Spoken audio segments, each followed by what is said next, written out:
여러분, 한 사람이 성장하려면 많은 수고와 또 성장을 위한 그런 과정이 필요한 것 같습니다. 여기에는 좋은 과정, 좋은 경험도 포함되지만 여기에는 우리가 원치 않는 경험, 또 때로는 고통의 경험도 포함하고 있습니다. 이러한 과정 없이 한 사람이 한순간에 아이에서 어른으로 자라거나 더 나은 사람으로 성장하는 것은 기대할 수 없을 것 같습니다. 우리 신체가 건강하기 위해서는 어떻게 해야 되나요? 골고루 음식들을 잘 먹어야 됩니다. 열심히 운동해야 됩니다. 내 입맛에 맞지 않더라도 먹기 싫은 것도 때로는 먹는 인내와 수고가 필요하고요. 또 달리기 싫고 운동하기 싫어도 열심히 그것을 이겨내고 운동하는 인내와 수고, 그러한 경험들이 우리의 신체가 잘 성장할 수 있도록 그렇게 도와줍니다. 우리의 지성도 마찬가지입니다. 시험 기간이 이미 지났거나 또 시험 기간 막바지에 접어든 우리 대학 청년들이 있을 것 같은데요. 여러분, 대학 청년들에게 여러분 부모님이나 또 믿음의 선배들이 그런 얘기를 하기도 합니다. 학교에서 공부하면서 시험 칠 때가 가장 좋을 때다. 여러분, 대학 청년들 공감하시나요? 인정하시나요? 네. 어떤 것을 배우는 그 과정, 공부하는 그 과정이 좋긴 합니다. 그러나 그 과정에서도 많은 수고가 필요하기도 하고요. 때로는 인내와 고통을 견디는 과정도 필요하다라는 것이에요. 시험을 치르면서 밤을 새야 되는 경우도 있고요. 또한 원하지 않는 점수에 낙심해야 될 때도 있습니다. 그럼에도 다시 배움의 길로 나아갈 때 그 수고와 경험들이 쌓이고 쌓이면 우리의 지성이 점점 더 성장하게 되는 것입니다. 그런데 여러분, 우리에게 또한 중요한 것이 뭐냐면 우리의 육체와 우리의 지성뿐만 아니라 우리의 영적인 성장도 이와 같다라는 것이에요. 지금 막 청년부에 올라온 우리 신입생들 지금 하품하고 있는데 여러분이 한순간에 여기 있는 청년들의 선배와 같은 영성들을 가지는 것은 지금은 어려울 수 있습니다. 여러분이 그러나 훈련의 과정, 그 고난의 과정, 신앙의 경험을 통하여서 여러분도 믿음의 선배들과 같은 좋은 신앙을 또한 가질 수 있게 된다는 것이에요. 교회 다닌 지 얼마 안 된 사람들이 성경에 있는 대단한 믿음의 사람들처럼 하루아침에 성장할 수 없다라는 것이에요.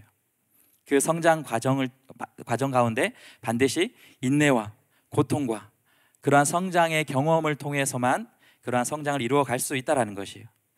그렇기 때문에 우리에게 성장을 위한 인내와 고통, 그런 견뎌내는 그런 수고들은 불필요한 것이 아니라 필요한 것이고 또 반드시 그 과정을 거쳐야 한다라는 것이에요.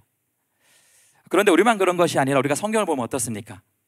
성경 안에 그 대단한 믿음을 가진 것 같은 사람들도 사실은 처음부터 그런 대단한 믿음을 가진 사람들은 없다라는 것을 우리는 성경을 보면 볼수록 발견할 수 있게 되는 것 같아요. 성경의 모든 거의 대부분의 사람들은 다 성장기예요. 수많은 인내와 고통 속에서 그들의 믿음도 자라날 수 있는 것입니다. 우리가 읽고 있는 지금 아브라함도, 계속 살펴보고 있는 아브라함도 마찬가지라는 것을 우리가 확인할 수 있습니다.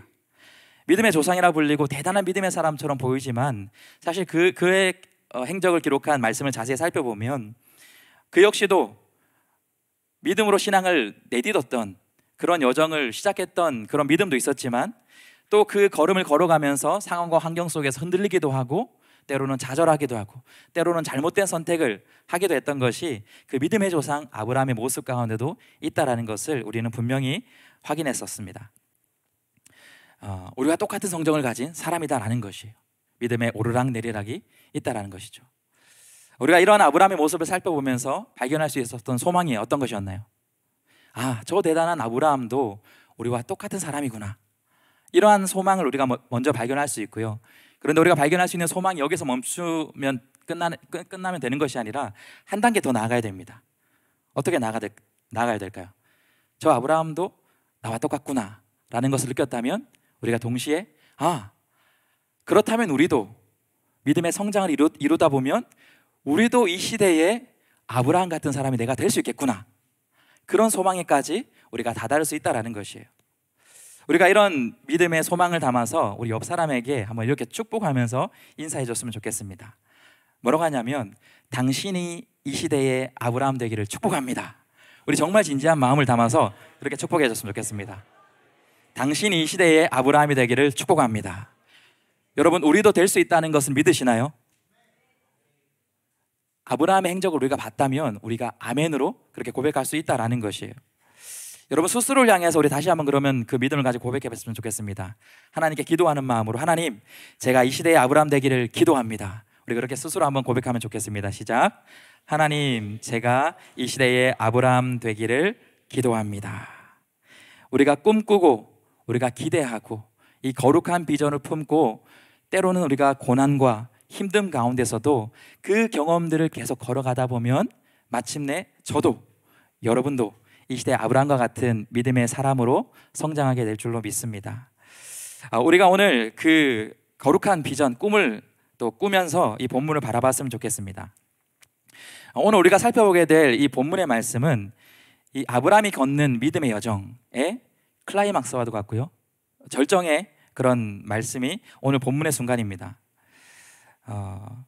아브라함이 중심으로 나오는 이 성경의 스토리가 끝나는 시점이 바로 오늘 시점이에요. 오늘 본문 이후에 23장에서도 아브라함이 나오긴 합니다.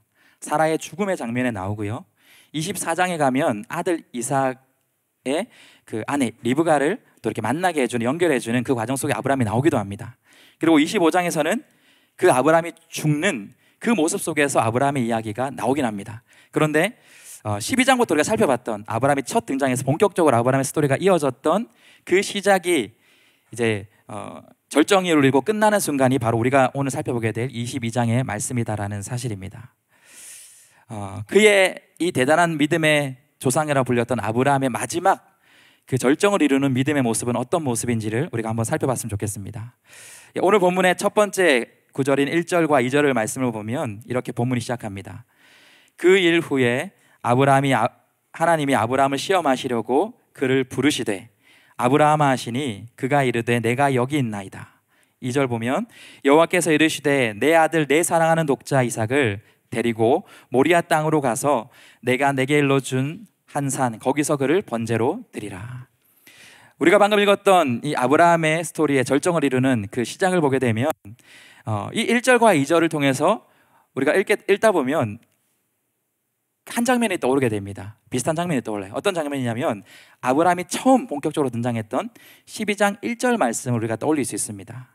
우리가 12장 1절 말씀을 한번 보게 되면 방금 읽었던 22장 1절과 2절과 굉장히 비슷한 표현들 그리고 비슷한 전개 방식으로 이어진다는 걸 볼 수 있습니다. 여호와께서 아브라함에게 이르시되 너는 너의 고향 친척과 아버지 집을 떠나 내가 내게 보여줄 땅으로 가라. 여러분, 방금 우리가 본문으로 살펴봤던 22장 1절과 2절과 그 다음에 그 창세기 12장 1절 보면 비슷한 패턴이 나옵니다. 뭐냐면 하나님께서 아브라함을 먼저 부르시는 그 장면이 나옵니다. 그리고 나서 아브라함에게 내가 너에게 말하는 땅으로 가라라고 명령하는 것을 보게 됩니다. 이것을 통해서 12장에서 아브라함이 본격적으로 중요하게 그렇게 부름을 받는 그 장면과 바로 22장 그 마지막 절정을 이루는 장면의 시작 부분이 닮아 있구나. 하나님은 여기에서도 아브라함에게 12장처럼 굉장히 중요한 초청, 순종의 명령을 하는 것을, 그 말씀이 진행되겠구나라는 것을 우리로 예측할 수 있게 한다라는 사실입니다. 그런데 다른 것이 있습니다. 하나님께서 아브라함에게 부르고 명령한 땅으로 가라라고 말하는 것은 동일하지만 22장에서는 12장보다 하나님의 이 명령, 순종의 요청이 더 심화되고 더 난이도가 올라가는 것을 우리가 살펴볼 수 있습니다. 12장에서는 하나님께서 가라라고 말하면서 고향과 친척과 아버지를 떠나서 여정을 가라라고 말합니다. 어떤 것을 떠나라고 말씀하셨다고요? 고향과 친척과 아버지의 집을 떠나 가라라고 명령하셨습니다. 그런데 22장에 보면 고향과 친척과 아버지 집보다 사실 아브라함이 더 떠나기 어려운 것을 떠나보내라고 얘기합니다. 누굴까요? 바로 백세에 나는 독자 이삭이었습니다. 그런데 그 독자를 떠나보내는 것은 단순히 육체적으로 떨어지는 것을 떠나보내는 것을 의미하는 것이 아니라 하나님께서는 아브라함을 향하여서 그 독자 이삭의 생명을 번제로 드림을 통해서 그 아들과 떠날 곳으로 내가 가라라고 명령하는 것이 하나님이 22장을 통해서 아브라함에게 명령하고 있는 명령의 모습이다라는 것이에요. 12장보다 어쩌면 훨씬 더 어려워진 하나님의 순종의 요청이 지금 아브라함에게 선포되고 있다는 것이에요. 아브라함에게 이삭이 얼마나 특별한 존재인지 우리 모두가 다 알 수 있습니다. 그런데 오늘 말씀을 통해서 2절 말씀을 통해서도 하나님의 이 표현을 통해서도 아브라함에게 이 이삭이라는 존재가 얼마나 특별한 존재인지를 우리에게 분명히 드러내 줍니다. 하나님께서 아브라함에게 말씀하실 때 내 아들, 내 사랑하는, 그리고 독자, 하나밖에 없는 아들 이삭이라고 그렇게 표현하고 있습니다. 이처럼 아브라함에게는 세상에 그 어떤 것도 바꿀 수 없는 자신의 생명보다도 더 소중한 것이 바로 이삭이었다라는 것이에요. 그런 이삭을 생명을 제물로 바쳐서 하나님께 드리라라고 한 하나님의 명령 앞에, 요구 앞에 아브라함은 어떤 반응으로 나아갔을까요? 우리가 말씀을 통해서 살펴보겠지만 결론부터 먼저 말씀드리면 하나님의 이 사실은 순종하기 너무나도 어렵고 불가능해 보이는 이 요청 앞에, 순종의 말씀 앞에 아브라함이 행하는 그 모습을 보게 되면 우리가 그것을 발견할 수 있습니다. 아브라함도 그의 신앙의 여정을 통해서 이제 굉장히 많은 신앙의 성장을 이뤄냈구나. 아브라함의 신앙도 굉장히 많은 성장을 이뤄냈구나라는 것을 우리가 발견할 수 있습니다. 순종하기 불가능할 것 같은 이 하나님의 말씀 앞에서 그의 순종하는 모습을 보게 되면 결코 요동하지 않습니다. 결코 그 말씀을 순종하는 것에 주저함이 없어요. 하나님의 말씀을 철저히 차근차근 순종해 나아가는 아브라함의 모습을 우리가 발견할 수 있습니다.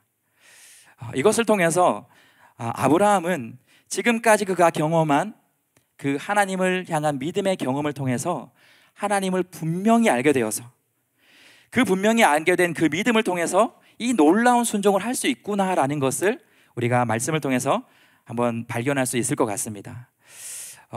22장 3절 말씀을 보면 그렇게 하나님의 명령을 들은 아브라함이 어떻게 반응하는지를 보여주는데요. 3절 보면 아브라함이 아침에 일찍이 일어나라고 그렇게 표현합니다.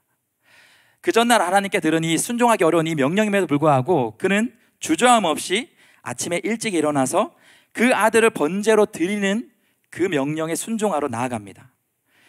나귀의 안장을 지우고요, 또 두 종과 그의 아들 이삭을 데리고 가서 번제에 쓸 나뭇가지 쪼개어 가지고 가는, 완전한 아들을 번제로 바치기 위해서 나아가는 그의 모습을 우리가 말씀을 통해서 발견할 수 있습니다. 4절을 보게 되면 그렇게 떠난 곳에서 하나님 말씀하신 곳 그 산에 이릅니다. 그리고 이제 5절을 보면 그 산에서 올라가서 아들 이삭을 제단에 바치려고 이제 올라가는 장면이 나옵니다. 그런데 그 말씀을 보게 되면 아브라함이 얼마나 하나님의 이 말씀 앞에 순종으로 나아가고 하나님을 철저히 믿고 있는지를, 그의 믿음을 우리가 확인할 수 있습니다. 우리 5절의 말씀 한번 같이 읽어보도록 하겠습니다. 함께 읽겠습니다. 시작. 이에 아브라함이 종들에게 이르되 너희는 나귀와 함께 여기서 기다리라. 내가 아이와 함께 저기 가서 예배하고 우리가 너희에게로 돌아오리라 하고. 아브라함이 무엇이라 그렇게 말합니까? 여기서 종들은 기다리라. 내가 이삭만 데리고 가서 저기서 번제하고, 그리고 어떻게 한다고요? 예배하고 나서 너희에게로 돌아올 것이다. 그런데 누가 돌아온다고요? 아브라함만이 돌아오는 것이 아니라 우리가, 이 이삭과 함께 내가 돌아올 것이다 라고 분명히 아브라함의 믿음의 고백을 하는 것을 보게 됩니다. 어떤 사람들은 아브라함의 이야기를, 종에게 한 이야기를 아브라함이 번제로 이삭을 드릴 것을 속이기 위해서 이렇게 표현한 것이다 라고 얘기하는 사람들도 있지만, 우리가 뒤에 아브라함의 순종의 걸음의 모습을 보게 되면 결코 그것이 거짓으로 숨기는 것이 아니라 그는 철저히 하나님을 신뢰하며 이 순종의 걸음을 가고 있다는 것을 발견할 수 있습니다. 우리가 그것을 7절에서도 확인할 수 있습니다.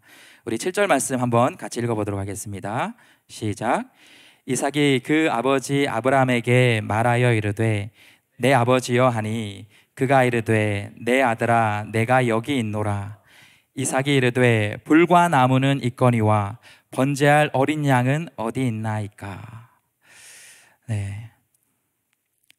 아브라함과 이삭과 함께 단둘이 그 번제를 드리며 올라가면서 이삭이 물어보는 거예요. 아버지, 번제를 드리러 가고 있는데 번제를 드릴 불을 지필 이 장작과 불은 있는데 제물은 어디 있습니까? 가장 중요한 제물은 어디 있습니까? 그렇게 질문하는 우리 이삭의 질문을 우리가 7절 통해서 볼 수 있습니다. 제가 어제 밤에 곰곰이 이 말씀을 묵상하면서 내가 아브라함이 되어서 이 이삭의 질문을 받는다고 생각해 보면 어떨까? 세비 씨가 나에게 이 질문을, 똑같은 상황에서 이 질문을 한다라고 생각하면 어떨까라고 제가 한번 생각해 보려고 했어요. 그런데 생각해 보려고 했던 것 뿐인데 제 마음이 울컥해지고 제 마음이 너무나도 아파하는 것을 제가 느꼈습니다. 정말 사랑하고 나의 생명보다 소중한 그 자식을 죽이러 가는 그 길 가운데 그 아들이 똘망똘망한 눈으로 아빠, 번제로 드릴 재물은 도대체 어디에 있어? 그 질문을 듣게 되었을 때 여러분, 아브라함의 마음은 어땠을까요? 찢어진다라는 표현으로 다 감당할 수 없을 것이 바로 부모의 마음이었을 것입니다. 그런데 8절을 보면 아브라함의 반응은 그러한 아브라함의 마음과는 다른 또 아브라함의 모습을 우리가 확인할 수 있습니다. 우리 8절의 말씀을 한번 같이 읽어보겠습니다. 시작. 아브라함이 이르되 내 아들아, 번제할 어린 양은 하나님이 자기를 위하여 친히 준비하시리라 하고 두 사람이 함께 나아가서, 그 눈물 날 것만 같은 그 아브라함의 말에도 아브라함은 요동하지 아니하고 믿음의 고백을 이삭에게 전달합니다. 아들아, 하나님은 스스로를 위하여, 자기를 위하여 친히 그 제물을 준비할 것이야. 그리고 나와 함께 가자. 그 길을 올라갑니다. 여러분, 그 아버지가 어떻게 이렇게 반응할 수 있을까요? 아브라함은 정말 감정이 없는 그런 냉혈인이 아닌가, 우리가 그렇게 생각해 볼 수도 있을 것 같고요. 여러분 중에서 MBTI를 신뢰하는 우리 분들이 계실 텐데, 그런 분들은 아브라함은 극 T가 아닌가, 대운차 T가 아닌가, 여러분 그렇게 생각할 수도 있을 것 같습니다. 그런데 여러분, 아브라함의 우리 스토리를 쭉 읽어봤다면 아브라함은 그런 사람이 아니라는 것을 우리는 분명히 알 수 있습니다. 앞에서 이삭이 아니라 서자였던 이스마엘을 떠나보내게 되는 순간도 있었습니다. 아브라함은 그 순간에서도 그 이스마엘을 통하여서 떠나보낸 것 통해서 근심하였다. 바로 성경은 그렇게 아브라함의 그 감성적인 마음이 있다는 것을 기록하고 있습니다. 그리고 오늘 본문 이후에 23장에서 사라가 죽게 될 때에 세번역 성경을 보면 아브라함이 그 사라의 죽음 앞에서 심히 통곡하며 울었다 라고 그렇게 기록하는 것을 볼 수 있습니다. 또 어떻습니까? 전쟁 노예로 잡혀간 그 조카 롯을 구하기 위해서 주저하지 않고 그 달려나가서 롯을 구했던 것이 아브라함이라는 성품이었고요. 소돔을 위해서 몇 번이고 하나님께 간청드리며 기도했던 것이 아브라함이라는 것을 우리는 기억할 수 있습니다. 그런데 그런 감성적인, 정말 인간적인 마음이 풍부했던 그 아브라함이 지금 독자 이삭을 번제로 바치라는 이 하나님의 명령 앞에 요동치 않고 나아가는 것이 아브라함의 모습이다라는 것이에요. 우리가 생각해보면 이 아브라함의 믿음의 여정을 보면 분명히 믿음이 굉장히 좋을 때도 있었어요. 그 믿음이 시작할 때도 그랬고요, 중간중간에도 그의 믿음이 참 정말 좋은 믿음의 사람이구나라는 것을 우리가 발견할 수도 있습니다. 그런데 그런 믿음이 좋을 때도 있었지만 아브라함이 특별히 그의 믿음이 연약해질 때, 그의 믿음이 흔들리는 포인트가 있었는데 언제였냐면 바로 자손에 대해서만큼은 그는 굉장히 믿음이 흔들렸고 연약한 부분이었고, 또한 그의 컴플렉스였던 부분이 이 자손에 대한 부분이었어요. 하나님께서 과거에 어떻게 아브라함에게 말씀하신 적이 있습니다. 내가 너의 방패고 너의 상급이다, 그렇게 말해줄 때도 아브라함이 그때 그 이후에 어떻게 반응했나요? 그러거나 말거나 조금 각색하면 하나님, 그건 그렇고요, 그래서 도대체 내게 약속한 자손은 언제 주실 거예요? 나의 이 종이 나의 그 대를 잇는 사람이 될 수밖에 없을 것 같습니다. 그렇게 원망하고 불평한 적이 있었던 것이 아브라함이 이 자손에 대한 연약함이었습니다. 그리고 또 이후에 계속해서 그 자손을 주겠다는 약속이 이루어지지 않자 그것을 기다리지 못하고 다른 편법을 써서 아들을 얻으려고 그렇게 시도했던 것이 또 아브라함의 모습이었습니다. 여종 하갈을 통해서 약속의 아들이 아니라 바로 서자 이스마엘을 얻었던 것이 바로 또 아브라함의 모습이었어요. 그리고 그럼에도 불구하고 계속 사라를 통하여 하나님이 약속한 그 아들이 주어지지 않자 99세가 돼서는 어떻게 됐습니까? 하나님께서 이제 99세가 돼서 내년 이맘때에 내가 내게 약속의 아들을 드디어 주겠다, 정확한 시점까지 말씀해 주시면서 그렇게 얘기했지만 그때 아브라함이 어떻게 반응하죠? 99세가 되어서는 이미 모든 것을 포기한, 자녀를 주시겠다 약속한 하나님의 그 약속에 대한 모든 것을 체념하는 그 마음을 담아서 그 약속의 말씀에도 불구하고 그 말씀을 비웃게 되는, 그 말씀을 듣고 실소를 머금는 그 아브라함의 모습을 우리가 또한 발견할 수 있습니다. 이것이 자녀를 향한 아브라함의 연약함이었고, 또 다른 모든 것에는 믿음이 좋을지라도 자손을 주겠다는 이 말씀에 대해서는 흔들렸던 아브라함의 믿음의 모습이었습니다. 그런데 그 결과가 어떻게 됐나요? 우리가 잘 아는 것처럼 드디어 100세가 되었을 때 하나님의 약속이 이루어지는 것을 아브라함은 분명히 그의 인생 가운데 경험했다라는 것이에요. 이 믿음의 경험이 100세 때 결코 이루어질 수 없는 그 자녀를 낳게 되는 이 믿음의 경험이 바로 이전에 오히려 이 자손이 없는 것 속에서 흔들리고 자기가 실패하고 했던 그 경험이 오히려 100세 때 아들을 얻게 되는 이 경험을 통해서 그의 믿음이, 연약했던 믿음이 더 단단해지는 그러한 믿음을 아브라함은 경험했다라는 것이에요. 이 경험을 통해서 아브라함은 분명히 알게 됐습니다. 하나님은 100세에도 아들을 줄 수 있는 전능하신 분이구나. 그리고 하나님께서 약속하신 것은 반드시 지키는 분이 바로 하나님이구나라는 것을 이 100세 얻은 이삭을 통해서 아브라함이 경험한 믿음이었다라는 것이에요. 이 경험을 통해서 아브라함은 이전에 가지지 못했던 드디어 마지막 믿음을 굳건하게 하는 그 믿음의 경험을 가지게 된 것입니다. 이것을 통해서 그는 자손에 대한 모든 것을 포함하여서 하나님이 그에게 약속한 모든 약속을 굳건히 믿게 되는 그 믿음을 가질 수 있게 된 것입니다. 그 믿음을 가지고 이제 아브라함이 이 22장에 하나님의 순종 앞에 선 것입니다. 우리가 이 과정을 생각하면서 오늘 본문의 말씀을 읽어봐야 하는 것이에요. 그렇지 않게 되면 어떤 사람들은 이 말씀을 통하여서 하나님은 사람에게 굉장히 인신제사를 드리라고 하는 괴팍한 그런 신이다, 이해할 수 없는 것을 요청하시는 그러한 분이시다라고 이해할 수 있다는 것이에요. 그런데 우리가 하나님과 아브라함의 이 믿음의 여정의 관계, 함께 동행했던 그 과정을 우리가 안다라고 하면 우리가 이 아브라함의 이 믿음이 어떻게 가능한 건지를 우리가 발견할 수 있다는 것입니다. 그의 인생 가운데 때로는 넘어지기도 하고 때로는 실패하기도 하고 흔들리기도 했지만 그 순간들 속에서도 하나님이 그를 붙들어 주시고 다시 한번 하나님께 나아갈 수 있는 믿음을 더해 주시고 끝까지 그 믿음을 붙들며 나아갈 수 있도록 인도해 주시고 마침내는 그것이 이루어지는 것을 경험하게 되었을 때 그는 우리가 믿음의 조상이라 불릴 만한 그 믿음으로 나아갈 수 있게 되었다라는 것이에요. 그의 그 믿음을 향하여서 히브리서 11장은 그래서 이렇게 이야기하는 것입니다. 우리 19절의 말씀을, 히브리서 11장 19절의 말씀을 함께 읽어보도록 하겠습니다. 함께 읽겠습니다. 시작. 그가 하나님이 능히 이삭을 죽은 자 가운데서 다시 살리실 줄로 생각한지라. 비유컨대 그를 죽은 자 가운데서 도로 받은 것이라. 히브리서 11장은 분명히 이야기합니다. 아브라함은 그 길을 가는 가운데 어떤 믿음으로 나아갔냐? 하나님은 능히, 그 능력이 이삭을 죽은 자 가운데서 다시 살리실 수 있는 분으로 그는 믿고 나아갈 수 있었다라는 것이에요. 아브라함이 어떻게 이런 믿음을 가질 수 있었을까요? 하나님은 100세에 바랄 수 없는 그 생명을 주신 분이 하나님이시기 때문에 아브라함은 분명히 알았습니다. 하나님은 그 생명마저도 주관하시는 분이시구나.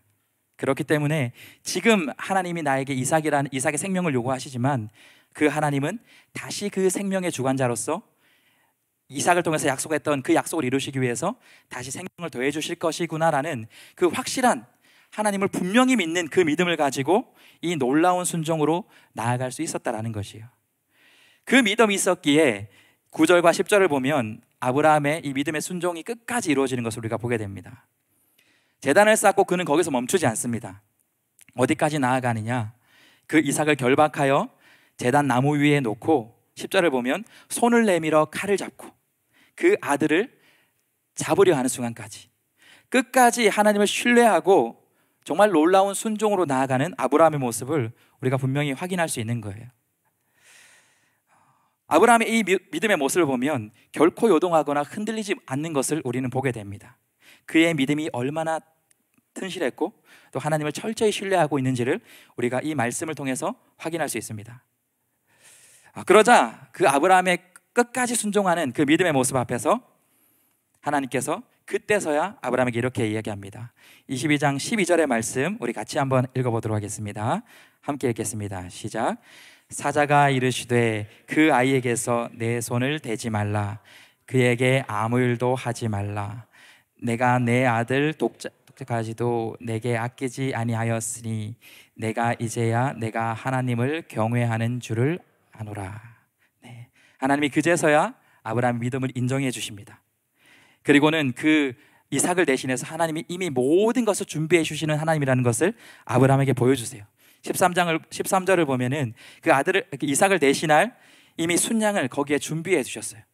아브라함은 그의 믿음의 고백대로 그 순양을 통하여서 하나님께 번제를 드리는 것이 오늘 아브라함의 믿음의 여정 가운데 우리가 확인할 수 있는 믿음입니다.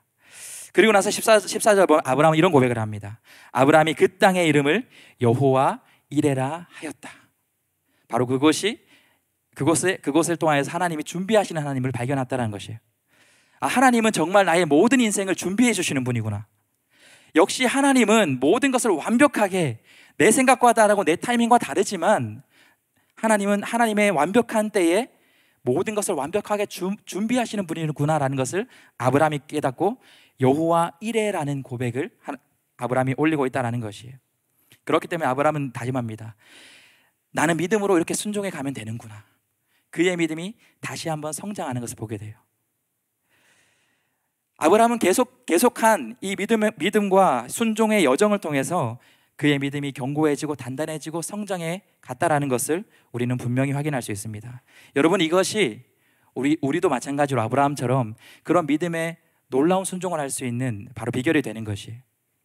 하나님이 우리에게 원하시는 작은 믿음의 여정 속에서 작은 순종을 요구할 때가 있습니다. 그런데 그 작은 순종의 때에 우리가 하나님을 신뢰하여서 순종으로 나아가는 그 믿음의 경험들이 우리 안에 쌓이고 쌓이면 바로 우리가 하나님의 더 놀라운 순종으로 나아갈 수 있는 그런 믿음으로 나아갈 수 있다는 것이에요. 그런데 여러분, 이것을 반대로 생각해 보면 또한 우리에게 두려움이 됩니다. 하나님과의 이런 믿음의 경험이 없는 사람, 하나님의 말씀 앞에 이런 작은 순종을 경험해 보지 못했던 사람들은 결코 이런 하나님의 은혜를 경험해 보지 못한다는 것이에요. 하나님이 어떠한 분인지를 결코 경험적으로 알지 못하게 됩니다. 그렇기 때문에 온전한 믿음을 가질 수 없게 되는 거예요. 작은 믿음의 순종을 통하여서 하나님이 어떠한 분인지를 분명히 알게 되고, 그래서 그 믿음으로 순종하게 되고, 그 순종을 통하여서 또 다른 하나님을 찾고 발견하게 되고, 그것이 믿음의 성장을 이루게 되고, 성장을 이룬 그 믿음을 통하여서 또 다른 더 큰 하나님의 순종을 따르게 되고, 여러분, 이 믿음의 선순환이 바로 하나님 앞에 믿음으로 순종하며 나아갈 때 이루어질 수 있다는 것을 우리 청년들이 기억했으면 좋겠습니다. 제가 이 말씀을 묵상하면서 한 청년과 최근에 나누었던 이야기가 생각났습니다. 그 청년이 이런 고백을 했어요. 목사님, 제가 몇 년 전에 제가 계획했던 계획들, 제가 꿈꿨던 그 과정들이 제 생각과 다르게 다 실패로 이어지고 다 막히는 것을 경험한 적이 있었습니다. 답답할 때도 있었지만, 그런데 얼마 지나지 않아서 목사님, 제가 깨달았어요.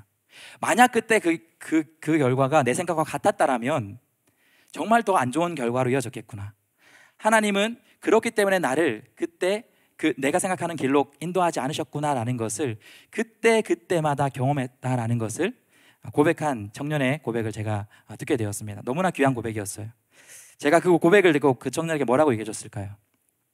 땡땡 형제, 모든 사람에게, 모든 신앙인들에게 때로는 실패하고 내 생각과 다른 그런 믿음의 여정을 경험하는 것은 우리가 모두 겪는 그런 일입니다. 그런데 그 똑같은 경험 속에서 어떤 사람은 그것을 믿음의 눈으로 바라보고 하나님을 바라볼 때에 그것이 은혜로 여겨지고 믿음의 성장으로 나아가게 되지만, 그래서 그 다음에 더 큰 믿음의 순종으로 나아갈 수 있게 되지만, 어떤 사람은 똑같은 실패와 똑같은 내 생각과 다른 상황 속에서 원망과 불평으로 머무는 사람이 있습니다.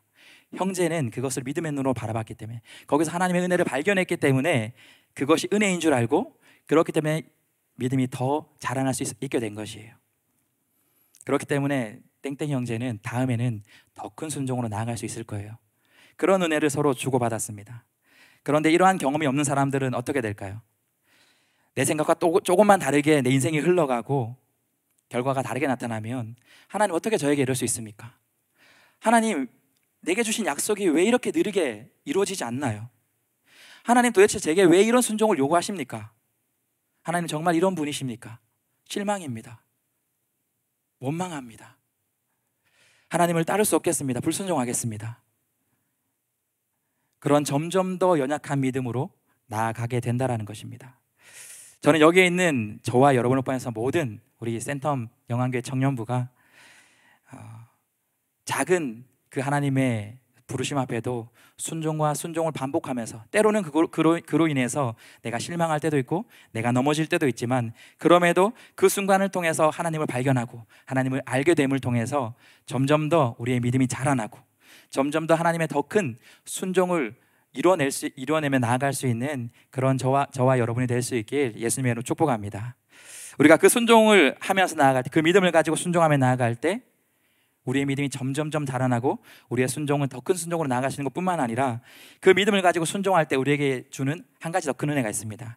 그게 뭐냐면 그 믿음을 가지고 순종할 때 결국에는 그 순종이 우리에게 복으로 이어진다라는 것이에요.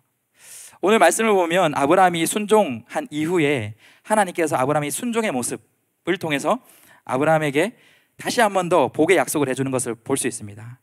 우리 16절과 17절, 18절 이 세 절의 말씀을 마지막으로 한번 함께 읽어보도록 하겠습니다. 함께 읽겠습니다. 시작.